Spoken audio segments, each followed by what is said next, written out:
In this brief video, I'll describe the importance and significance and symbolism behind the Hindu swastika. So here an important emphasis is we're talking about the Hindu swastika, or the swastika that has been used since thousands of years in different cultures, and not a swastika that has a negative meaning. So we're talking about a positive sign here. The swastika Hindu is a swastika with four dots in each square. So, what this essentially symbolizes, and once you experience enlightenment, it's easier to see this, is with relation to the vibrationary field. So, you can picture the vibrationary field as a grid, if you like, filled up with squares. Each square is a space where a vibration can stay or reside. Now, all the squares are connected by strings, so that relates in a sense to string theory, where everything is connected. So all the spaces on the grid, the vibrationary field, connect to other ones by strings. So in previous videos, I've talked about the importance of maintaining defenses on the strings that lead to your square. About protecting your square, your core, if you will, your extremities of your core, of your vibration, where your vibration and symbol resides. So when we look at that swastika with the four dots, what we're looking at essentially is a representation, a side view, if you will, so a cut view, a side view of the vibrationary field, where what we're looking at exactly is four squares.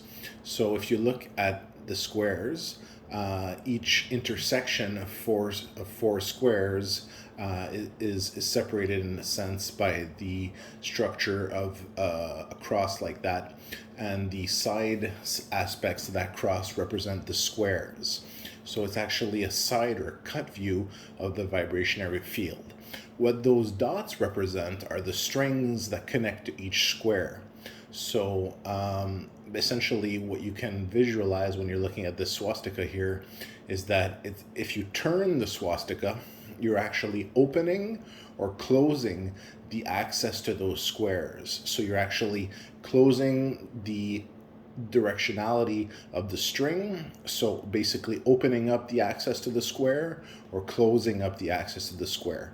So one of the reasons we see the swastika often on images of Ganesha or Ganesh is because Ganesh is known as the remover of obstacles. So what is an obstacle? It's when you can no longer reach a direction or a space where you want to go. Right? So we're talking about movement, time, and space. So if you want to be in a place, in a certain place, or you want to connect with something, or you want to reach something, or a space or a place, Ganesha is the one that would remove those obstacles. So what we're looking at essentially is opening and closing the access to the squares where a certain vibration resides. Vibration being yourself, or another vibration. So that's the true meaning of the swastika. So a very auspicious symbol in many cultures and traditions, although it was misappropriated more recently.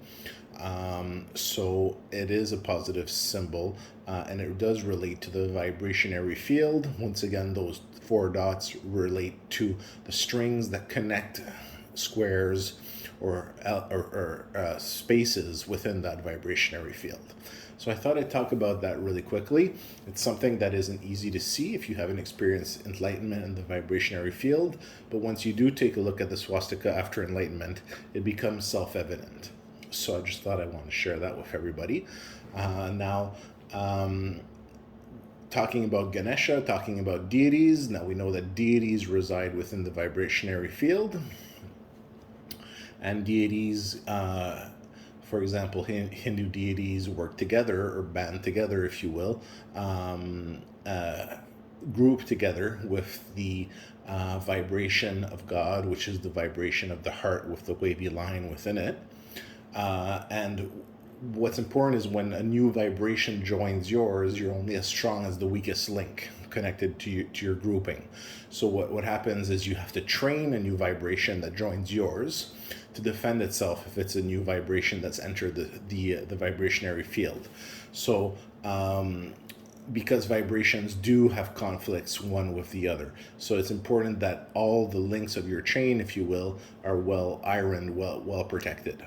So one of the elements here is Ganesha, who opens the paths, if you will. And one of the other elements is Kartikeya, or Murugan, or Skanda, who's basically the one who would teach your vibration, in a sense, how to properly defend itself and how to properly be involved in case of a conflict.